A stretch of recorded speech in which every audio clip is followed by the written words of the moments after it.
Welcome back. You're watching Liquid Lunch. It is a Thirsty Thursday edition, and it's going to get even better for you in just a moment.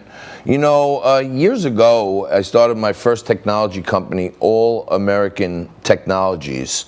And as it grew and festered, it became a multi-million-dollar company. We always had one goal: global domination. Okay? And that's still the goal. Believe me when I tell you, of all my entities in the myriad business opportunities out there. And my career has taken me many places, okay? The red carpet has not been one where I am widely welcomed, except at my daughter's Sweet 16. We had a red carpet outside, so I got to walk that red carpet. But the woman who wows and amazes us all the time with the escapades of what really happens on the red carpet, the host of the Red Carpet Rendezvous podcast, Lauren Conlin, joins us.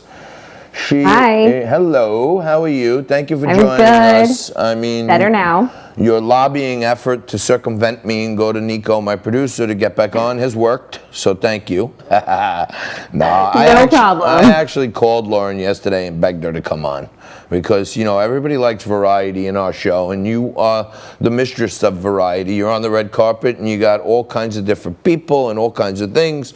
But right here in the rotting apple, you know, the main stage of the world, Broadway, is in the middle of a shutdown. And I don't even see, you would think this whole arts community would come up with some clever way to, you know, still bring people the arts and theater. But what's happening here?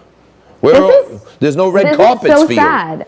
No, okay, so just beside the point, I really do miss red carpets. However, I don't think that I would feel great on them right now. Even in a mask, they're so overcrowded all the time, and they're just complete chaos. So just that being said, I'm totally in favor of no red carpets until there's some kind of vaccination.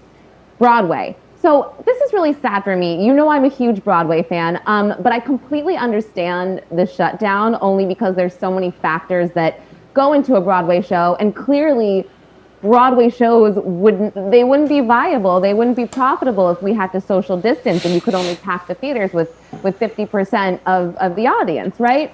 Another reason is that I think it's something like 25% of theater goers are over 65, and those are not the type of people that want to take chances in large crowds.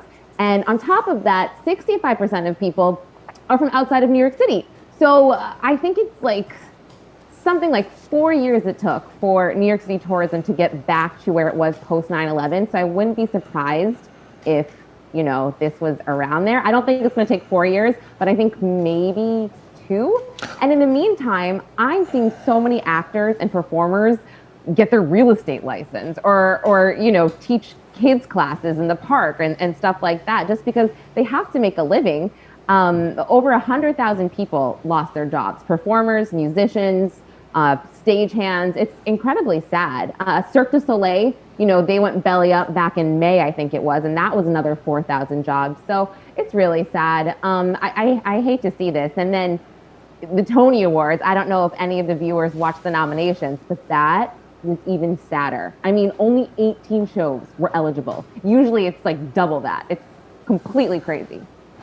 I don't even know why they're giving awards. I guess it's for the small sliver of 2020 that was actually live or something. Yeah, and some of the shows, they deserve to be recognized. Moulin Rouge was a great show. That got a lot of nominations. Actually, what's so sad is that the lead actor in a musical nomination, there's only one person nominated, one man, Aaron Tveit. So I was like, how is that even possible? Does he automatically win? But apparently he has to get 60% of affirmative votes for him to win. So it's like, come on, obviously he's going to win, and he's not going to feel great about it. He's just going to think, okay, there was no competition, like even if he did deserve to win. So it's really strange. The whole Tony Awards, and they haven't even announced when they're going to be, which is even weirder. Well, let me ask you, talking about weird, let me ask you this. How does a liberal organization like the Tony Awards, how do they even still have a category lead actor? because it sounds like that's a man. And I would wonder, who did you say was the only candidate up for lead actor? Who was that? Aaron Tveit is his name. Aaron Tveit.